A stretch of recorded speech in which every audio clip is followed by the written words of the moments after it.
This is a View from the Bridge, official podcast of the Belfast Giants for kingdomofthegiants.com. Today's Tuesday, the 4th of December, 2023. My name is Patrick Smith. We're live on YouTube, Facebook, Twitter, X, or whatever you want to call it. You can also download us on Apple Podcasts, Spotify, and all of your normal podcast providers.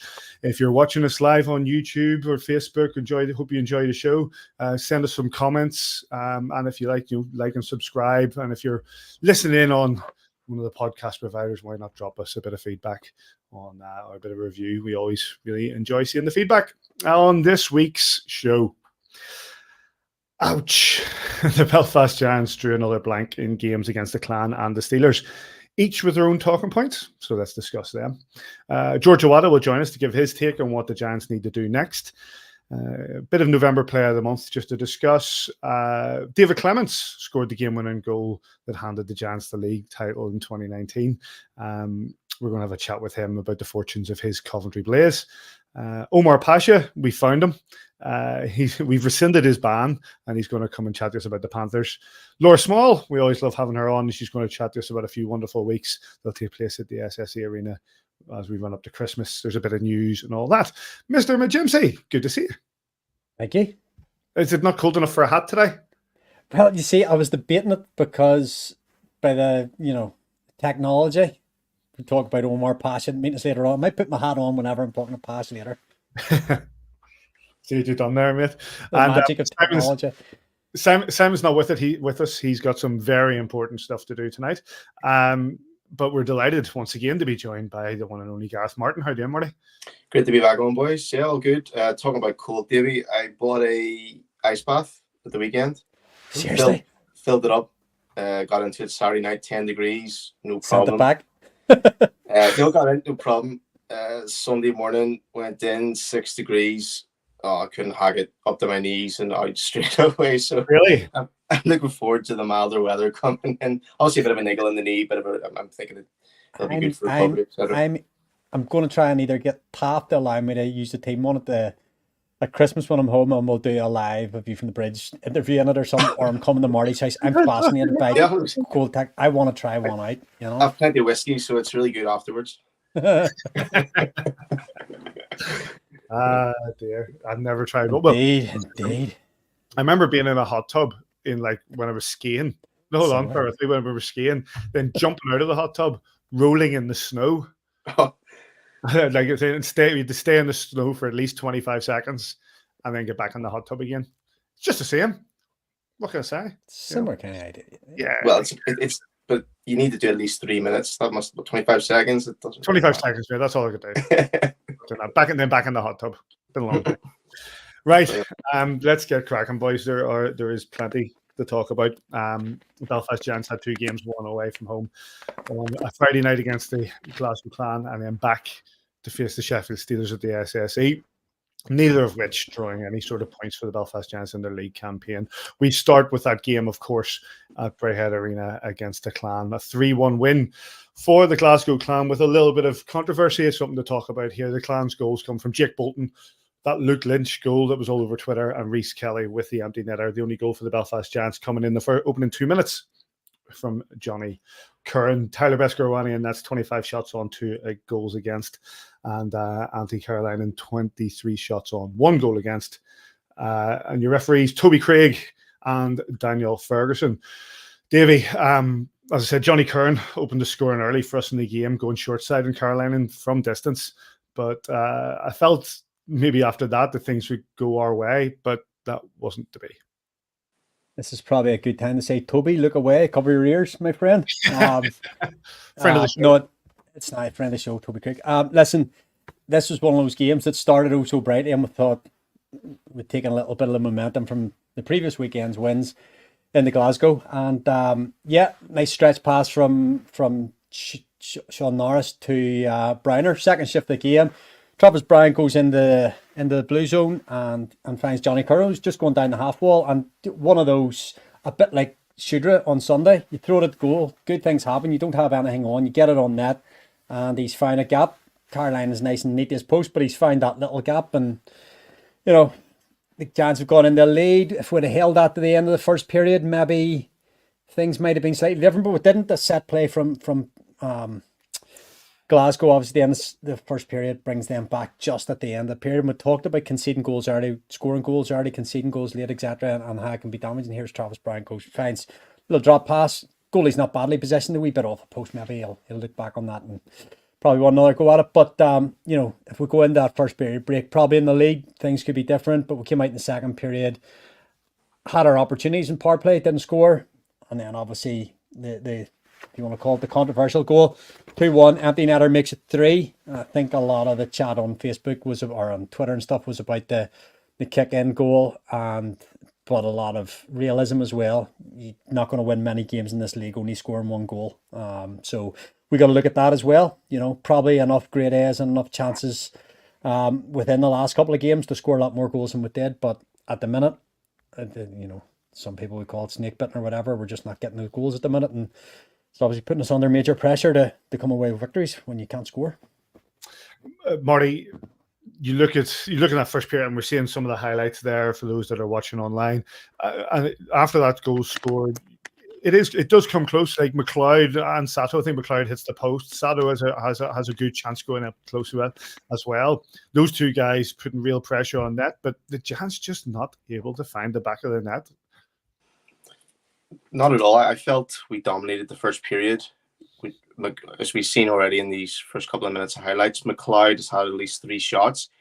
He was a flying machine in this first period, and what he really needed was boys following him in, crashing the net, right place, right time for them rebounds, because McLeod's so fast that when he's shooting, he probably knows himself he's not always going to find the back of the net, so he's hitting the pads and he knows that the goalie's going to save it, and wherever he shoots them pads, he's kind of angling it then for his off winger to come in, get a one-timer, or the centre man coming in high slot. So we were just really lacking that backup from McLeod and Sato on a couple of occasions to find the back of net, and I felt that's what we really needed to get the majority of, or to get more goals in this game against Glasgow Clan.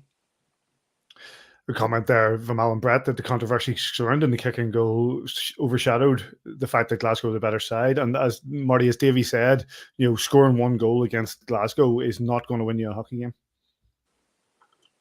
Marty? Sorry, I thought you were giving that back to Davy. No, it's not. Definitely not. I mean, I've looked at the lineups each evening, a couple of hours prior to the game, and we can see Adam Keefe and the coaching staff are tinkering with lines. He's just trying to find that correct chemistry. It'll come. You'll get it right, but at the minute we're just failing to find it. And certainly when we go to Glasgow, we need to score at least more than 1 goal. You need to go in there and get about 3 goals. Obviously they got the empty netter, but we just need to be a little more prolific in our shooting, and scoring just needs to be on cue a little bit more. I think on these highlights, Davey, I think it's just about to come up, but let's turn to that goal from Lynch. Well, while we're waiting for it to play through, because it is another wee bit away. I can go through our 1,500 games or whatever we've played. There's not too many games in our history that we've won 1-0.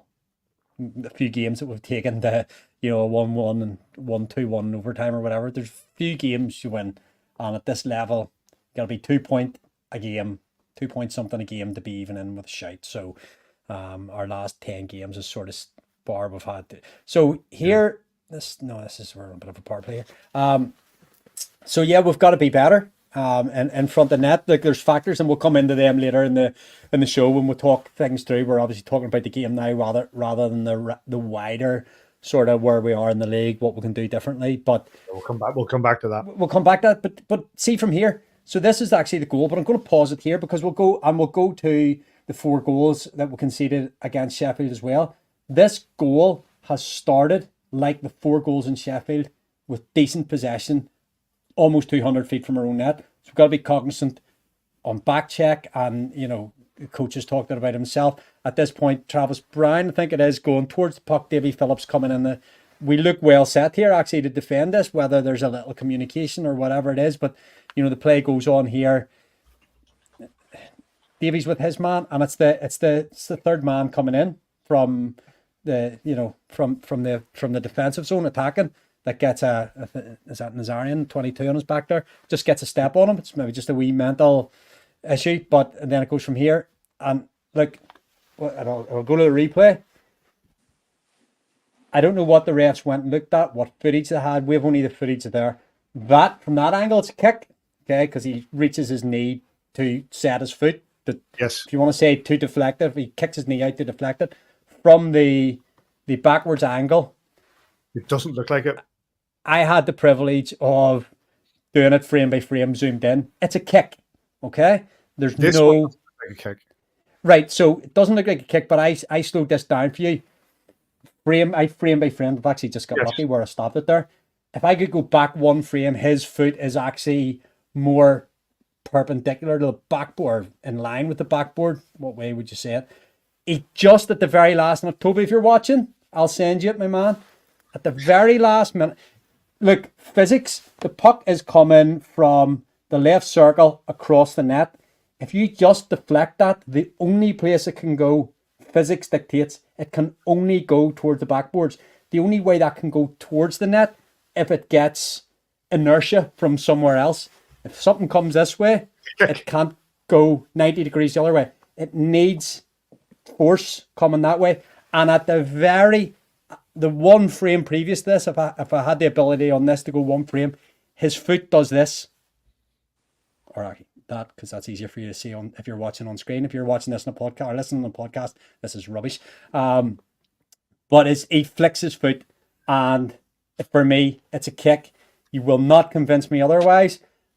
Watching this without being able to have the frame by frame, which I don't know whether the refs had or not, I can see from that angle. But from the big angle here, it can, look, that's a kick.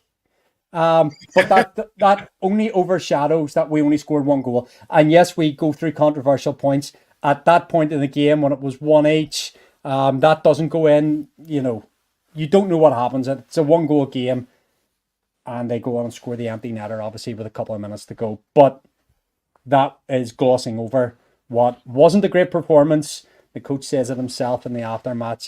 He's quite, quite hard on the team afterwards in his comments. And another one from Scott Finney there. The skate is also off the ice whenever he puts it in.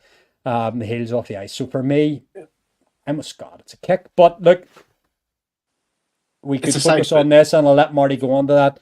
Those that are momentum changers in games as well. And you don't know what happens. But for me, it was a bad call on the night. What got me, sorry, Marty, just before you do, I'm just going to put this to you as well, is you look at some of the way that the players reacted on the ice. They weren't sure. You take Barry McKenzie, former Belfast Giants, former Clan guy who has a great pedigree in this league. He was on comms, and immediately he went, "That's not a goal." You know what I mean? It was just sort of now. Toby no doubt will come back and he has his reasons and the reason, but to me, no goal. Marty. When I was watching it, the first time I seen it, I thought, oh, okay, he's put his foot out, he's kind of redirected it. I think in the EIHL they're starting to let things like this go. So initially I thought, okay, maybe we can accept this. But then once I see the camera work then from behind the net, I just think it's a side-footed kick in. So clearly I believe it shouldn't be counted. I don't think Adam will be annoyed. Of course, he'll be annoyed about that. The coaching staff will be annoyed about that. But just prior to that goal, Travis Brown, he's got about a stride or two ahead of his winger. He loses that battle. Glasgow can gain possession, throw it across to the other winger. Nazarian, he's a foot behind his guy. So there's two instances that the Giants really should have won the puck on both them occasions. And then the third is just thrown across. I don't know who scored the goal, but he side foots it in. So you've got three scenarios there that it should never went into the back of the net. Dave, you're trying to get that. I'm just trying to get back to that's the play before. I'm just trying to get back for Marty here, just to get the start of that. Just to get the start of that play. Yeah. Oh yeah.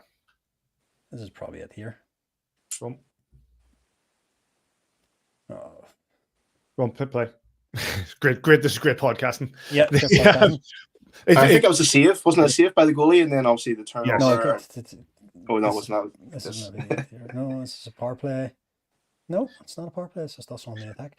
It's interesting as well. You see the reaction on social media, and sometimes you get this sort of thing where it's basically, it's because it's against us. There's a lot of people saying, "Oh, of course it's a goal." It's just so here's the action where the play starts, and at this you would say, Marty, we've got 3 men and we're attacking obviously, but with 3 men in fairly defensive positions there, and this is where it plays out from. They win the puck battle, which Adam talks about winning puck battles. But here, Travis Bryan has a foot on and loses that foot race. Davy Phillips goes there, and Naz has just switched off and allowed his man to come up the ice. Obviously, we're going to go on to talk about the next game against Sheffield, but I just feel that our centre man has switched off quite a lot in the majority of goals we've been conceding. Essentially, you need the centre man to be coming back there, being your third defender, picking up the loose guy, but for some reason we've just switched off. We've always been on cue and we've always had their loose guy covered, but these last recent games, it's just been evident that that's just been lacking. Let's hear the coach's reaction. Yeah, I mean, I think if you look at the standings, the league's so tight, and every game means so much, and just proud of the group. Obviously, we conceded a goal there, second shift over Monty's shoulder, and he regained his composure right away. Shut the door for us, and I mean, they made a big push there in the second period.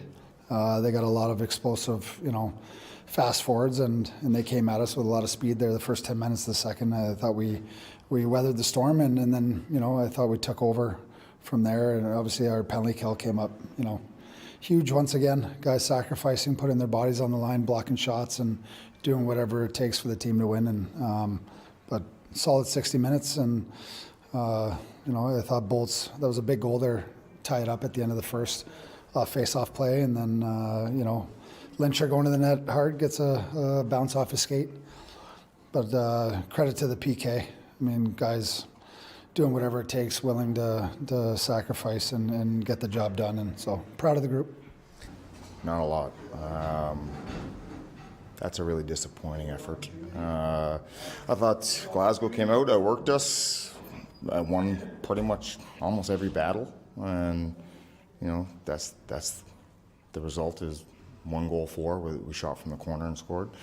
And I thought we had a couple opportunities in the first period to go ahead. But after that, I thought Glasgow deserved to win. And you just come out of a run there where was it 6 losses out of 7? You won the 2 games last week. How much of a setback is this? It's a big one. But the reality is you got Sheffield coming in on Sunday, so I mean it ain't going to get any easier. And guys got to stop feeling sorry for themselves and man up. At some point you got to win some puck battles. And of course, the schedule of games is always tough at this time of year as well. They come thick and fast too. How much time can you take to try and put what's right? Well, I mean, certainly. I got to look in the mirror myself. Obviously, these guys are not ready to play, and we're going to have to figure something out here on Sunday because we're going to need a lot bigger effort than that. It's at home, in front of our fans. We have to have a bit of pride here because right now we can't play on the road. It's just not working for us. So, it's obviously a look in the mirror for myself and reevaluation of this group. And obviously, like I said, Sunday, it's a big game coming up at home. Highlights from that game are available from Clan TV on YouTube. And we move on to Sunday's game. As mentioned there, it was the arrival of the league-leading Sheffield Steelers and then a possibility, the potential to try to get back on the horse. Unfortunately, as we know, that did not happen. It was a 4-0 shutout for the Sheffield Steelers. Simpson, Cole Shudra, and 2 from Usla were the 4 goals for the Steelers. Tyler Beskorowany, 29 shots on, 4 goals against, and it was a 23-shot shutout for Matt Greenfield. Andy Dalton and Vitas Lukasevicius were the 2 referees on the night. Marty, where do you start? Just a poor performance at the hands on the night of a superior team. Sheffield were class. outclassed us everywhere, forward, defense, net minding. But I did think we started brightly. I was at the game. I think we hit the post early on. I think it was either Sato or McLeod hit the post early on. So if we had have scored that, we certainly would have had the crowd being engaged. But once that happened, you could just sense the tension in the arena straight away. And once Sheffield went down, got that shot, went in the back of the net, you kind of just got that feeling it wasn't going to be our night. But I think with it being 3-0 after the first period, I don't actually think we played too bad in the first period. Obviously, a lot of possession, a lot of shooting, but it was the same old. When you're shooting Greenfield, everything was just sticking to him. He was right. He was at the angle. His D-man obviously had positioned the forwards then to take a shot from an area where he was going to be comfortable. And then we can just see here with the Sheffield Steelers when they went down, that wraparound, there was only a puck's width for that to go in. It was a nice goal, slotted in. Besco, any other night, he would have been over there quicker. One push off with the foot, he kind of give it two there, shimmy over, and he was just that fraction too slow with trying to make a save there. But I've seen flaws in the Sheffield team over the last 2 years, and at the minute they're looking the complete package. Davy, I see there's questions that are coming up from on our face-off percentage over the last couple of games. There are issues that this is a no excuse organization. We've said this time and time again now, but there are reasons, and we are short on players. We know that, but we have made great capital over the last number of seasons of talking about the character of our game, the ability to dig in, and at times in this game alone, it didn't look like that character was on show. Listen, I can get accused sometimes of trying to find too many positives, trying to polish a turd or whatever way you want to put it. But there's positives to take out of this. I usually spend an hour cutting goals for the podcast. Didn't have to do that this week. Maybe a positive there. But look, let's have perspective as well. This time last year, 15, 16, 17 games, whatever, gone in the league, we were 13 points behind the Flames. In the last 10 games, we're 3-7. In the last 10 games to this time last year, we were 3-7. Things turn around very quickly. Momentum's a funny thing, but you have to get back on that horse quick. We need a turnaround. We need a win. What I would say, and we talked in the last game as well, the disappointment, I think, for the coaching staff in this will be that all 4 goals from the Sheffield Steelers come from 200 feet away. The first one, nobody lays a glove on him. He skates down the whole left wing and goes for a wraparound. Bit of a miscommunication maybe between the two D-men when there's crossing and going around behind the net there, but somebody has to lay a body in him before he gets 200 feet, And then there's just a couple of tired looking plays. Like we talked earlier, and you're looking for reasons rather than excuses. Mark Cooper doesn't have Ben Lake. Let's talk about, we look back to last year when we won a Grand Slam. What was the recipe for success? You had David Goodwin, Scott Conway, and Steve Orey. Generally played the whole season together, virtually injury-free, never hardly missed a game. Our lines have chopped and changed due to the other week there with 10, 11 guys out, either injured, ill. You can't replace these guys short term. Kieran Long, player of the month in October, scoring goals for fun.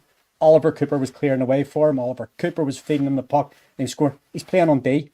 Mike Gendron and Bomber out. There's a full defensive line out. Besco is having to carry so much weight. We talked the last 10 games. Really, if Wiss is fit, probably plays 3 of them.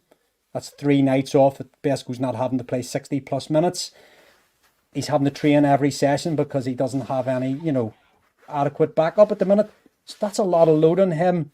I don't know, there's a bit of illness in the camp that could be affecting Besco too. Listen, there's reasons and we have to be cognizant that these guys are human too, going through it. Go ahead, Paddy, I'll come back. I'm saying that is true, and I get that, but you can understand why people, like the Belfast Giants were booed off at one point on Sunday. You can understand why people are doing that. And you know, fundamentally they're seeing what's on the ice. These reasons are all just reasons. Yeah, it's easy on a Tuesday night to post analyze a game and say this is what it's an opinion piece. as I've got older, I boo less. It's just one of those things, you know. A young man booed plenty. I booed Evan Chevery for a season. He was on our team. Just because he scored because he used to play for the Blaze, you know. And I love the guy. Listen, it was a poor effort at times. I don't know whether it was Adam after the game on Sunday said about checking out. When we conceded that fourth goal, heads went down, body language. You know, me and coach loved looking at body language, and there was times that the first goal we've talked about, nobody lays a glove on, and the second goal, best goal we want another look at, bit like the first goal in Glasgow on Saturday or on Friday night, a close angle or a short angle side shot. You know, the goalies, the Glasgow goalie and the Belfast goalie will want to be saving those. The third one, he's 1-on-none in the slot. The fourth one is he's across the Royal Road and it's a one-timer, right? So you can't lay too much blame. As I said, the goals have came from 200 feet away. My mum used to say to me when I was playing in nets for the primary school, "Oh, we've got to get past everybody else, son, don't you worry." You know what I mean? So there's an element of team defence that's lacking there. There's a little bit of element of confidence and all here too. When we go a goal down, it's hard when you're struggling for, and I know with George Awada coming on, he can talk about it much better than I can. When you're struggling for that chemistry with the number of injuries and illnesses and stuff you have, and you're having to stick guys together, there's times where your line of three can maybe be a bit too individual rather than playing as a three. You look at talk. I know these days are gone. Goodwin, Conway, Ori. It was one feeding the other. Those goals, very little individual goals about them. There was a trio. And at the minute, just when you've got so many guys missing from lineouts, playing one week, not playing the next, and you don't have that chemistry, it's very hard. And that then allows players to maybe make that individual play where a pass is a better option or driving the blue paint is a better option. Marty talked about it earlier on there with Matty McLeod. People following in on what could potentially be a rebound. You know, go and get those dirty goals, go and get those garbage goals. But just at the minute, you know, Adam said it, we'll look a million miles away from scoring, and that's a concern, I'm sure, for him. Listen, going into December, I give you the stats from earlier there from last season. We've got a home run coming up. We've got to turn on the gas very quickly here, and guys have to check back into the process here. We have George Awada waiting in the wings. He'll be going to be coming on in just a moment, Marty. But you know, after what Davey said there, can you understand the frustration in the fan base when there's a difference between expectation and entitlement. You know what I mean? I think that has to be, you know, given what we have, the expectations, and given what we've had, the expectations are high. So therefore, when we go on a bad run, people get frustrated. There are reasons behind that, but ultimately we are there to see the game on the ice. And unfortunately, the Giants haven't been able to put yes, I take Davy's analysis on the fact that the way the Giants were scored on at all 4 goals. I'm also looking at a big fat 0 in the goals column.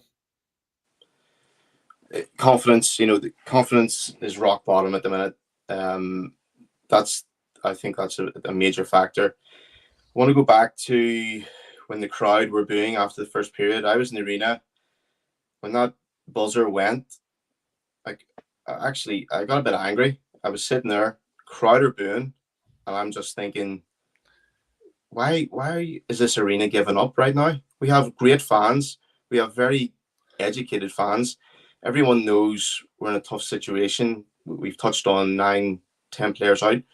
What I wanted to hear was clapping, not clapping for celebration, but clapping more or less. Different voices coming out saying, "Come on, boys, let's pick up your game. Let's get this going. Let's feed the guys positive vibes. The booing is negative vibes. You're going in there. You're getting your back up." I've walked down that aisle to the changing room when we've been getting beat 2, 3, 4 goals back in 2003, 2004. The fans weren't booing us. They were riding us on. "Come on, boys, let's go. We go in the change room, we chat. You would have George speaking up, you'd have Paxton speaking up, saying, "Boys, the fans are behind us. They believe in us." And that's what we need. You know, people spend their hard money primarily to come and watch ice hockey, but also when you're a fan, you are part of the game. You bring the adrenaline to the players, you bring the atmosphere, and then you also need to bring the hostility to the opposing opposition. Sheffield Steelers go in, Giants fans are booing their home team. They're laughing. They're going, "Yeah, we're 3-0 up. Game management here. Make sure nobody gets hurt. Let's conserve energy. and let's focus in the next week. And that's all they needed to do, and it was evident. That's symbiotic, though, isn't it? The symbiotic is the fact that, while the team will feed off the fans, but the fans will also feed off the team. And what the fans have seen are a team who, yes, got a 4-point weekend the weekend before, but struggled in the 4 games before that. So there's the element of frustration has crept in, and yes, they've booed. I'm not justifying that. That's people who can do what they want. I do agree with you that there's an element of you've got to get behind your team. But I can also understand why those fans are basically like, oh, what's going on here? I know you're 100% right, Paddy, but look at the glory that Adam Keith has brought to the Giants in the last 5 years. No doubt. So when he also needs the backing of the arena, I think it's time for all of us to step up. I think in football, don't they call it the 12th man? Ice hockey, okay, we can say it's the 7th man. I just feel when the SSE is pumping and everyone's on a high, the visiting team sometimes are beat already because everyone is just on top of their game, and I just feel that's what we need as a fan base, as a club, to feed our players who are in need of that.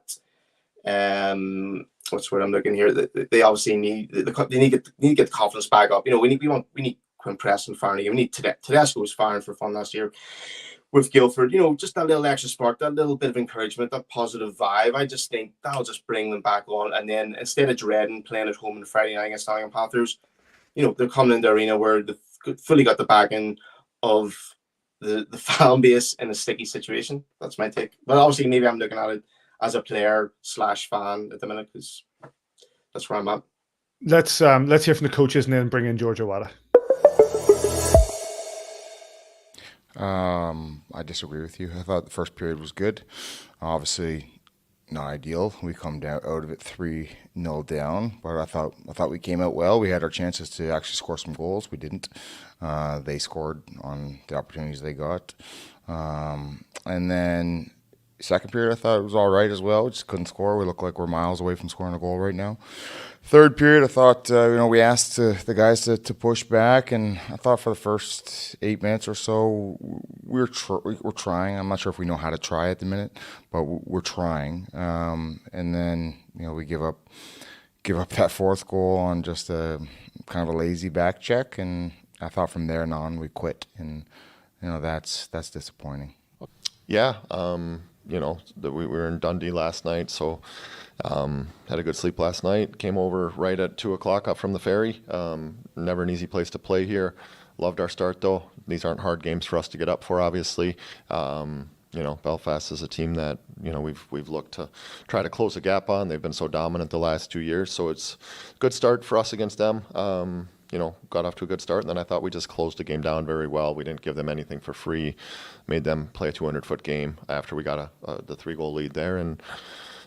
Greener played well, and it's a good 2 points for us tonight. Highlights are available from Belfast Giants TV on the YouTube. We do see that there's a lot of chat going on, and some really good points. We are going to return to those, and we will have a chat about those. But first, we're going to be joined by the assistant coach of the Belfast Giants, a former captain of our club, and a man who knows how to deal with all of this, of course, George Awada, looking very Christmassy. How are you doing, George? Very good. How are you? The tree is up. The lights are going. Looking well. Yeah. Andre and the girls did this last night, so I had to show it off. we need to get around to doing all that. It's brilliant. Right, you were sitting in the background there. No doubt you were hearing the conversation we're having. Yeah, give us your take on the weekend, first of all. I don't know where to start. I mean, you guys hit everything pretty much on the head. When you hear Kiefer speak, and the post game interviews, he's not covering anything candy coat and sugar coat and things. So we expected more than we got, obviously.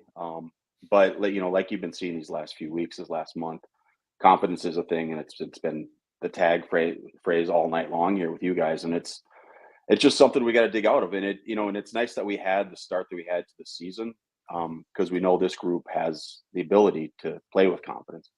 And we're just looking to tap into that as soon as possible. Like you said, this is the time of year. the crowd's crazy. The games are every other day, it seems like, and so there's no time to lick your wounds. Really, you just got to get up and go.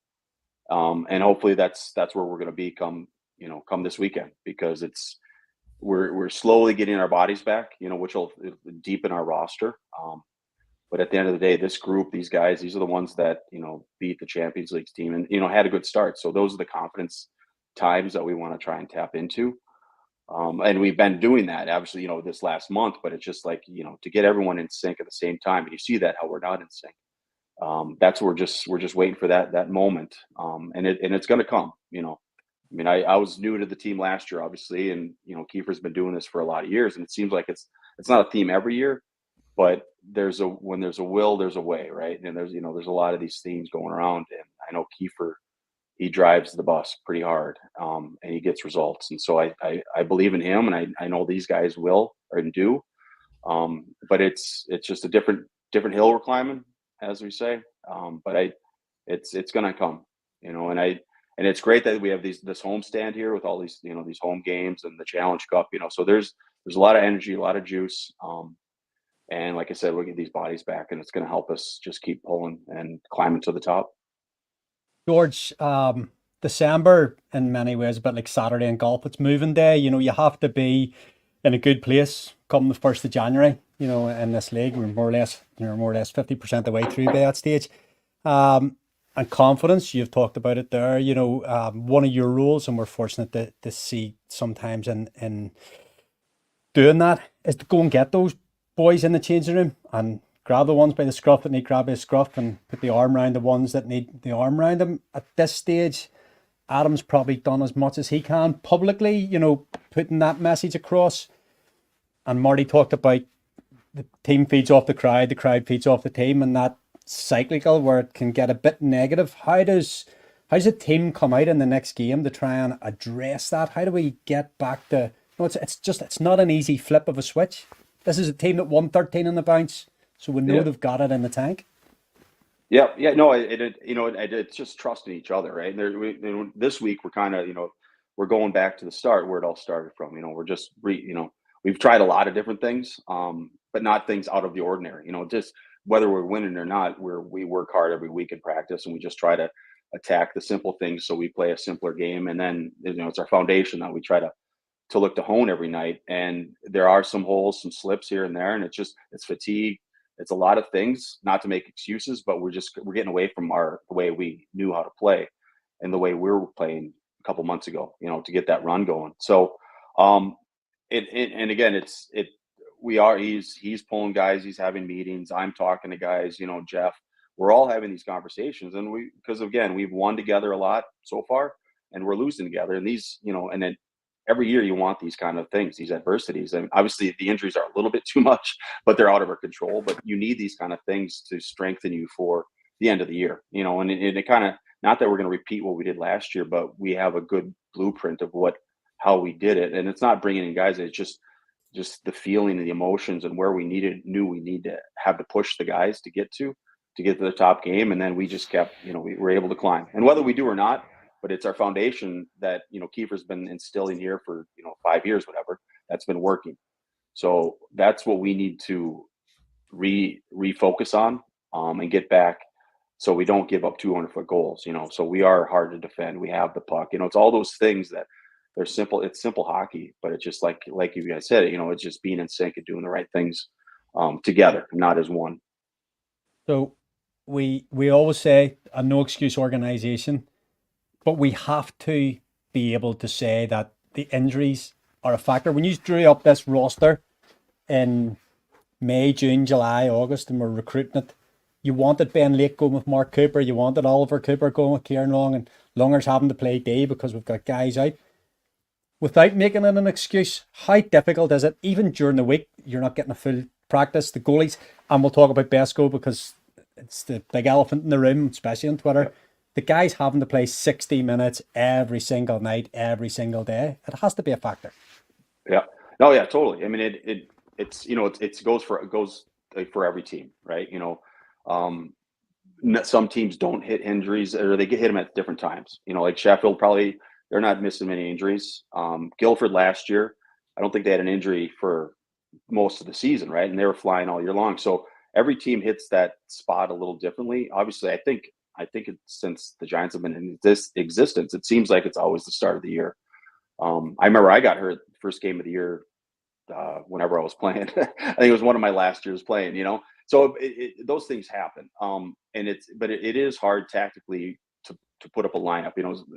We're always, for the coaches, we're always throwing back line combinations and like who's in, who's out, getting notes from the doctor to get a timeline on certain players. So yes, come Thursday, Friday, he's struggling to put a lineup sheet in to the league because we don't know who's there or not. So leading up to that in practice, it is kind of difficult to do. But again, it's like everything, it is next man mentality.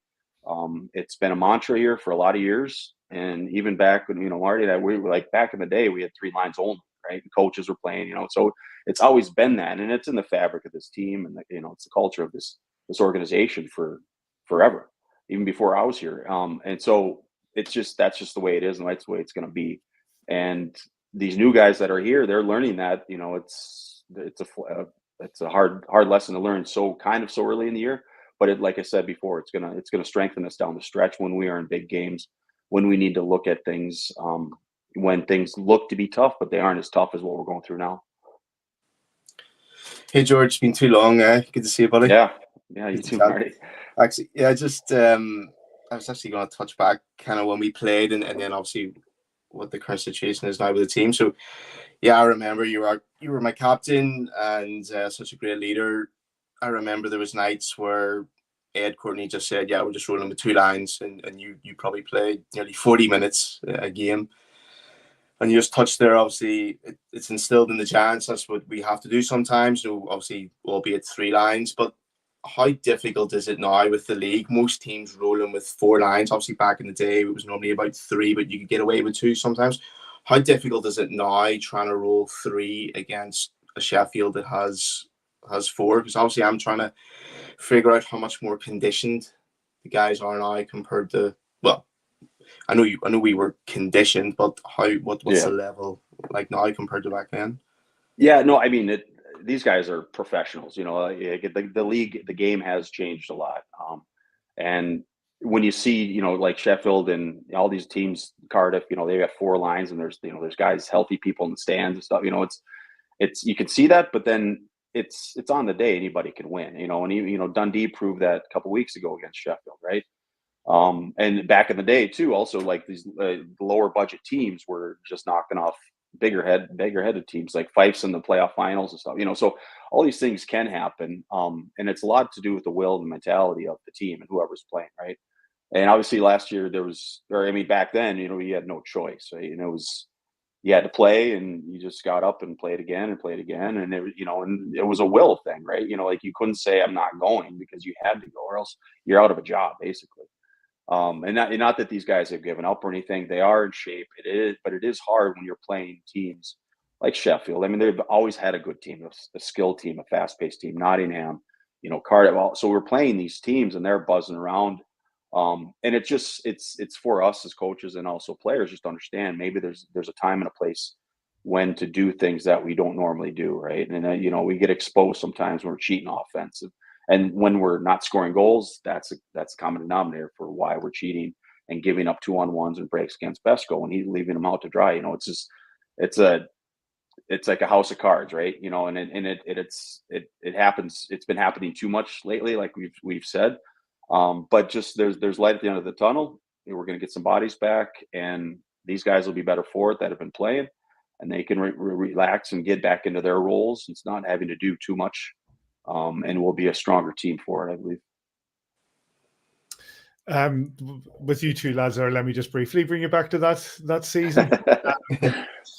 I spoke to you about this before, Marty, but there was a significantly bad run in that season, which ended up with Curtis Huppy being injured. I'm just doing that, and Ed reactivated himself. Getting out of bad runs like that, how difficult is it as a player, especially as a leader in the room, George? Yeah. You like this time of year, right? Because you don't have time to think about it. And you just gotta, and that's, for myself too, like, I played a few years before I came here, so I had an idea of how to motivate myself and what I needed to do to get myself to do my game. Even if I wasn't scoring goals, there was other attributes I could do to make sure I was providing something to the team, some worth and stuff. And that's what we're reminding these guys to do sometimes when they're kind of maybe in unfamiliar territory. And again, so like we've been having these discussions for the guys a lot for the last month or so. And just once we get everybody, doing the simpler things, if I can say that, I think we'll be okay. And that's how you get out of it. You just got to work hard, stick to the basics of what you know, and not try to do someone else's job and trust the guy, even though there's only 10 other guys sitting next to you. You still got to trust that they're going to do what they're doing. And then from that, it's just organically things happen, and that's just the way this game is. You want these bad, like I said, you want these bad streaks to happen. Just as long as you come out of them, it's just the grass is greener, and then you go, and that we really showed that last year. We had a couple big runs, and it was something, Kiefer, every time he's like, I learned so much at this point, and I'm learning from him still, right? And he's seeing things still happen in his, he's been coaching for a bit now, you could say. So he's been through a lot of experiences, but he's still learning things, which is eye-opening to me, but it's refreshing because we've been here before, but we know, and now let's move on. Let's address what we need to do, and just go. Start rolling the boat the right way, and we will pull out of it. Like I keep saying that, but it happens. In when Kiefer's first year, there's another example, that story when we were down so many points, and we all had a meeting in the hotel, and we need to win the next 10 games, whatever, as if we had a chance, and we did it, and it was just a discussion, and there was enough guys in the room, the leadership group, they stood up and just kind of, all right, let's go, we just win the next one. It's all cliche stuff, but it's real, and a lot of coaches room have experienced it. All of us have. So it's good to have for our guys, and some of our guys have been a part of those teams too. So once we get, like I said, all connected and the stars are aligned, things are going to roll. Marty, do you want to tell your Ed Courtney story from that season? Okay. Yeah. So George, we were obviously in a bad losing streak, and obviously Ed had done one-to-one meetings with us all. Yep. Yeah. I was probably one of the last guys, and he just said to me, "Yeah, you can just leave if you want." And I was like, "What?" And he's like, "Yeah, just I'm not really playing you, so what's the point? What are you why hanging around?" I was like, "What? Play me more? Yeah, I don't want to play." George is playing with his groin ripped and his Achilles is hanging off, and I'm sitting here maybe getting 1 or 2 minutes a game. And play me more. And he's like, whatever, okay. Just obviously he had more in-depth discussion with obviously the main guys, as in yourself, but I think I was just wasting his time that day. That's great. I'll never forget. I mean, it was probably that year when it was all happening, when we used to practice down in Dundalk, and he called us in to the locker room, a spare, like we'd have to drive down there and practice. After practice, we skated and stuff, whatever. And then he called us into the spare locker room, and he gave us all our 2-week notice in a letter. He's like, I have to do this, because he threatened, like he was trying to motivate us and everything. Yeah. And it wasn't, I don't think he held up to any of it, but it was like the last straw of threatening our jobs. And again, there was only like 10 of us on the team, but it was just, it was kind of comical, but it was almost like, oh, Jesus, all right. And I think we pulled up our socks and started playing better and stuff, but it was just one of those comical things that Ed was a part of. But again, those things don't happen anymore. But again, like I said before, to circle back around, like these guys are professional and they do take care of themselves, and they're learning that this is an intense league and that you need to show up every night. And they've proven it. So it's just like, back again, the thing where it'll come through. I know, the crowd, they have seen us at our best, and they deserve it. And they will. How much of a factor is that, George? Guys coming into this league, and I know it's been the same since the Elite League started, but that the regular season is such an important prize that you cannot take a night off in October, November, December, where these guys are maybe used to coming to leagues where you're just pretty much for 6 months jostling for that playoff spot. It's not a big prize. Is there guys there that are still kind of learning that? I would say so. Like, you know, and you really don't know until at the end of the year, like, oh, Jesus, that's why we're doing this, you know, and that's why Kiefer's yelling at us in September in Fife or whatever, you know, like it's the same with the Challenge Cup. It's these odd tournaments are just what, you know, in Champions League is no different. Obviously, that's on a bigger level, but it's just like, what are we doing? Like, why? What is this? Right? You know, we're going for our league, whatever. I'm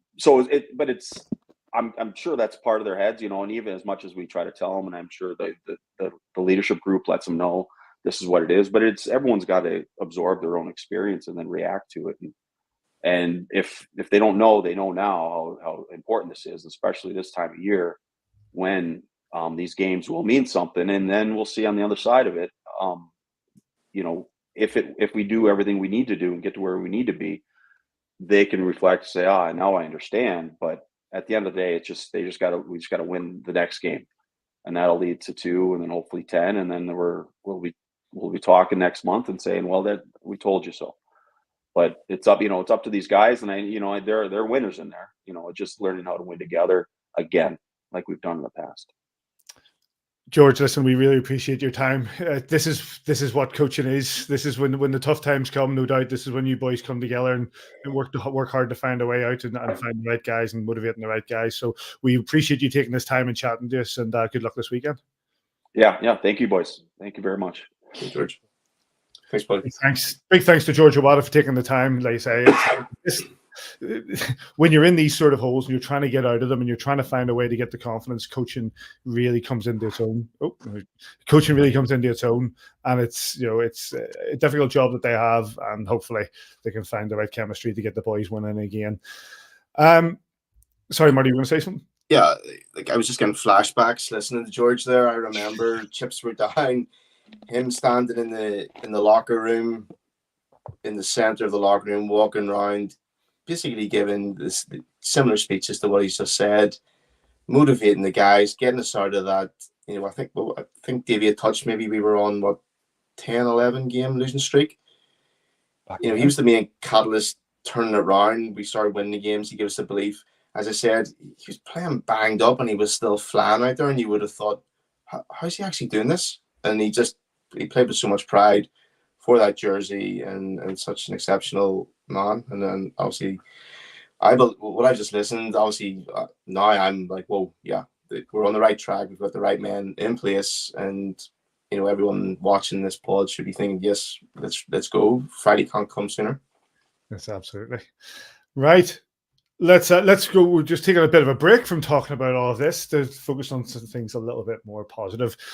And it's this time of year we are always delighted to welcome back a very good friend of ours, and that is Laura Small. How are you, Laura?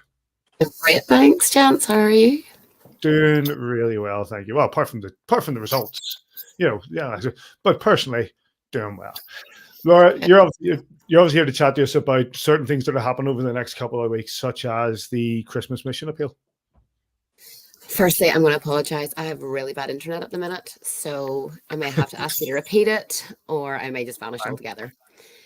Yes, so first things first, this Friday we are starting the Cash for Kids Christmas Mission Appeal. So, I think I've lost you. No, you're still here. It looks really funny on my screen, so apologies. So we're working along with our partner, Kill FM, to help try to provide gifts for children in Northern Ireland who otherwise probably won't have anything on Christmas Day. There are 80,000 children in Northern Ireland living in poverty, which literally blew my mind. That is obscene. Last year, Cash for Kids had 15,000 applications. And this year they had 17,000.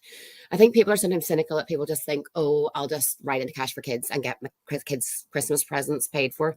It doesn't work like that. You have to go through a vetting process to go through different charities, such as Mencap, Bernardo's, through social workers, through the trusts. It's not people trying to be, cheap or fight the system or spend their money on something else. So it is a really worthwhile cause to support if you can. And I totally understand that not everybody can, and that we're still in a cost of living crisis. Not everybody has the money to buy an additional gift, and that's absolutely fine. But if they do, I would ask them to consider the categories that they're telling us at the moment are most in need. So that is boys and girls aged between 7 and 12. They say that if you kind of buy like a sort of gender neutral gift, like speakers, blankets, books, like board games. I feel like this is back in my times, like Monopoly, Jenga, Twister, all of the OGs, like beanies, headphones, those type of things. Then water bottles was the other main one. And then, so we're going to start doing this on Friday, and the drop-off point will be door 1. Before we start again, then on the 15th and 16th weekend, we'll catch up with Cash for Kids. All these kids at Christmas getting phone a cab water bottles. You jog on, toots. No one's getting a phone a cab water bottle except you. We'll check back with Cash for Kids and see where they're, the categories they're short. Like last year it was babies and teenage boys. This year it's 7 to 12-year-old boys and girls. So if people can, we'd really appreciate it. Last year, and I'm not just saying this, the response we had from our fans was unbelievable. Like it was insane. There was this, yes, I cried, of course, but it was absolutely like everybody was coming in and looking at the room and just being like, it was insane. Like very expensive gifts as well. Some people had spent a lot of money, and it's not relevant if you can only buy one book at £5 and somebody else can afford to buy £300 worth. It's all relative to what you have, and everything's treated with the same like value and respect that we're just grateful that people can give. So we're starting that on Friday. Friday is we're also, I'm sorry, I know that I'm always banging on about this one, but it's always going to be a thing. So I'm always going to be going on about it. So just bear with me. I know you've heard it a million times. So the 11th of December is Organ Donation Discussion Day. And like we've talked about before, yes, the law changed, but at the end of the day, your family will still make the final decision. So it's about encouraging you to talk to your family, talk to your loved ones, tell them, this is what I want. I want to be a lifesaver. I want to donate my organs. They're of absolutely no use to me once I'm gone. So this is my wishes. I'm telling you now, if something happens to me, if I go before you, this is what I want. So we're encouraging people to do that. So we'll be promoting that at the game on Friday. We'll have, as always, a stall on the bridge. There are still people that are just not sure about it. They're not sure it's for them. Come speak to Dylan, speak to Marcin, speak to any of the people who have actually been or are firsthand affected by this. There's Dylan. He has given and received a liver. When I say that to people, I see their faces like, what? So he'll tell you the importance of being a giver, but also of being a recipient. So talk to these guys. I can gibber on about to my heart's content, but people will be like, oh, what would she really know? That doesn't affect her, blah, blah, blah. And it's true to a point, but it's on me to be responsible for my actions and to tell my family and my loved ones that that's what I want. Also then, we were trying to get this done for September, but we couldn't get it done in time. We're going to be working with DKMS. So DKMS are a blood cancer charity. So they do stem cell testing. So we're going to be doing that at the game on Friday. So you can come by the bridge. It is literally fill it in a form and a quick swab in your cheeks. It's non-invasive, it's easier than a COVID test, and that will sign you up to become a potential stem cell donor. It'll put you on the register. I just want to go through one small myth that surrounds bone marrow.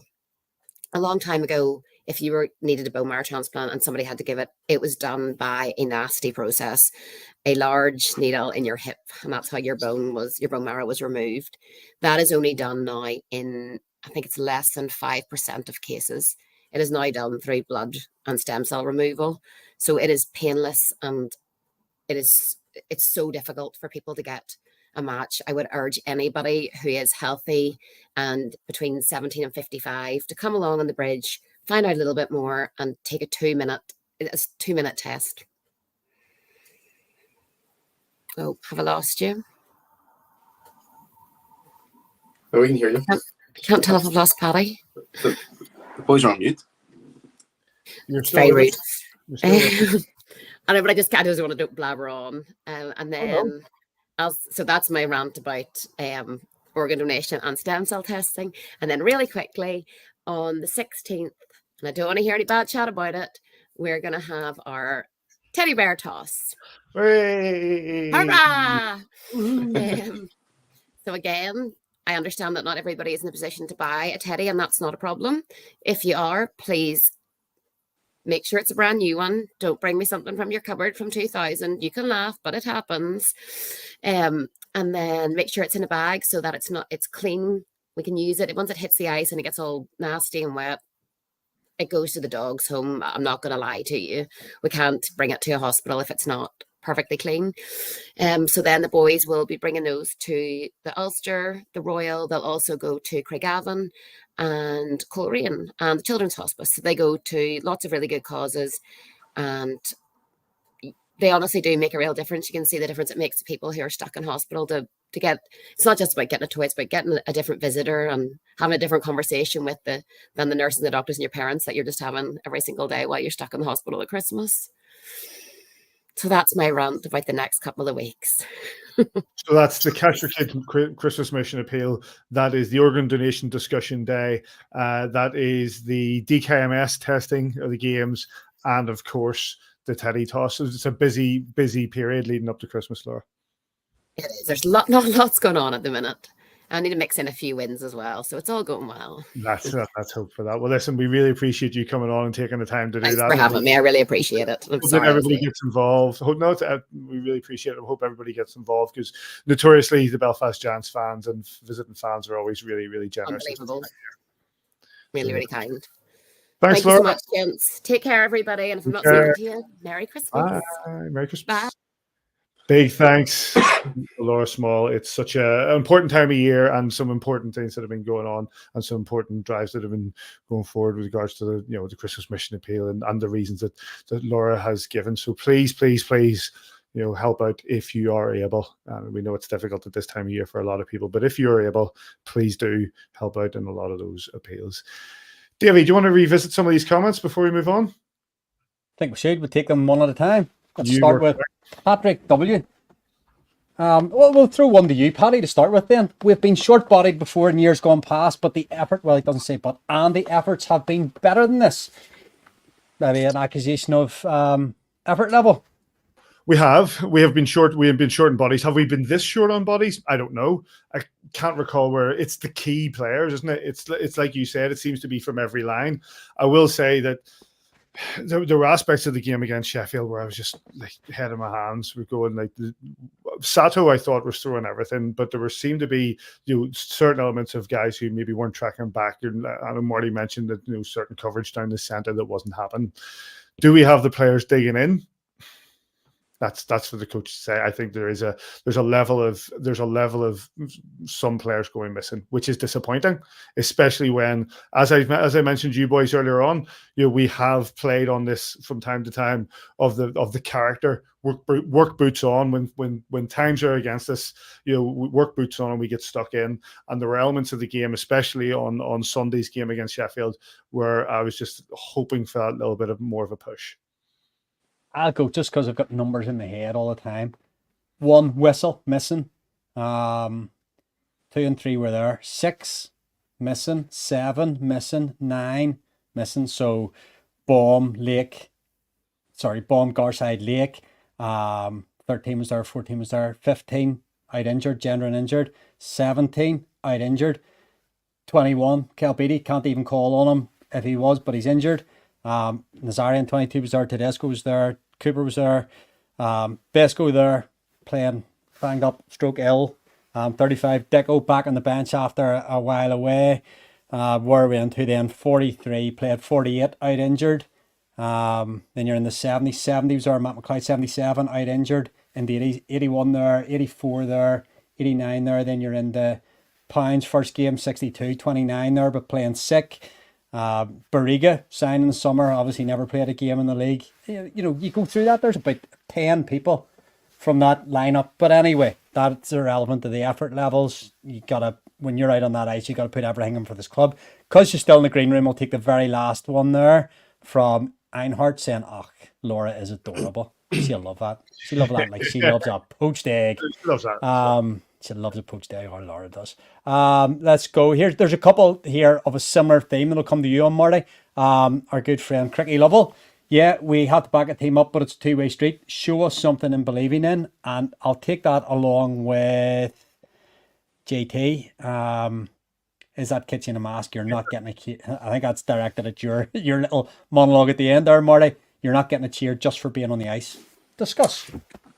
I wasn't asking for a cheer. I was obviously just more or less saying a bit of encouragement. Obviously, you can have criticism and encouragement, but yeah, that anyway, whatever that comment there.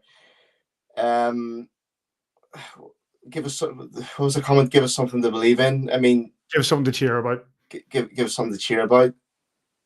I mean, well, I think George nailed it there. He came on. Whoever's been listening to George there, he just covered absolutely everything, and we're all in this together, aren't we? You know, fans, people tune in because they love the team, they trust the coaches, the management. There's no point saying harsh words. There's no point getting everyone could be disgruntled, but let's not get angry and nasty towards the team. You know, we need to believe. We look at the professionals we have controlling this team. We've done a bad run last year. The guys pulled off a miracle. Can we do it again this year?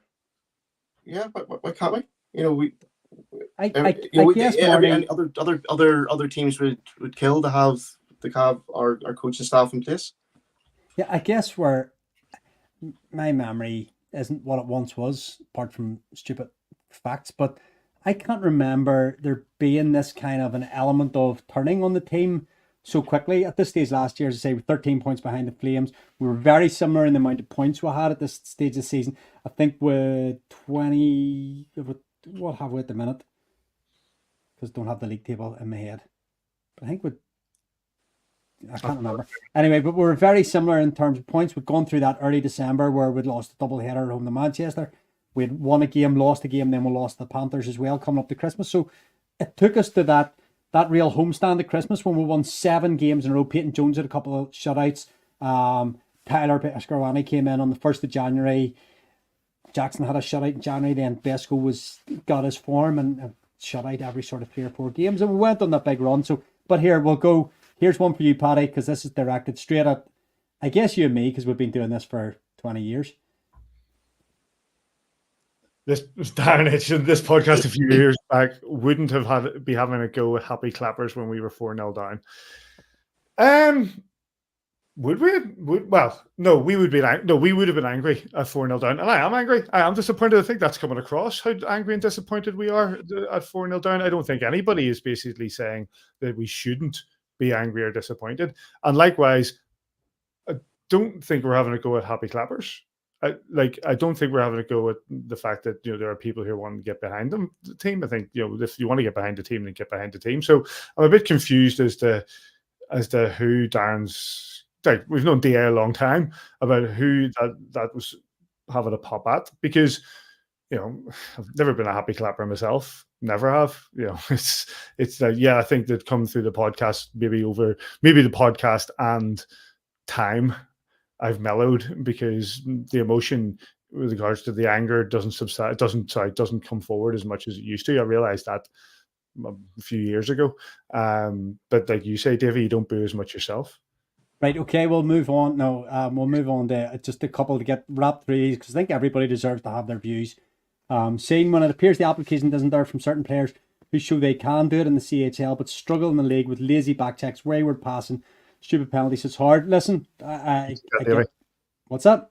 I get that, because what you expect as an absolute minimum when you pull that Finn McCool on the front of your jersey is to empty the tank every shift you're out on that ice. And we talk about, I don't know, I was very fortunate to be able to say things at the end of last season. It was like, these guys represent us because we're not good enough to be out there. One guy in this chat was good enough to be out there, and he got that, the minimum that you could do when you're on the ice from the Belfast Giants is empty your tank, because that's what the blue collar kind of city that we are, what we expect from our players. And yeah, some players have taken shifts off. Some players have had probably mental fatigue as well in there. 2 games in a couple of 3 days. There's been a lot of games lately. We're playing very short body. Players are playing a lot more minutes than they would expect to be playing and can maybe handle.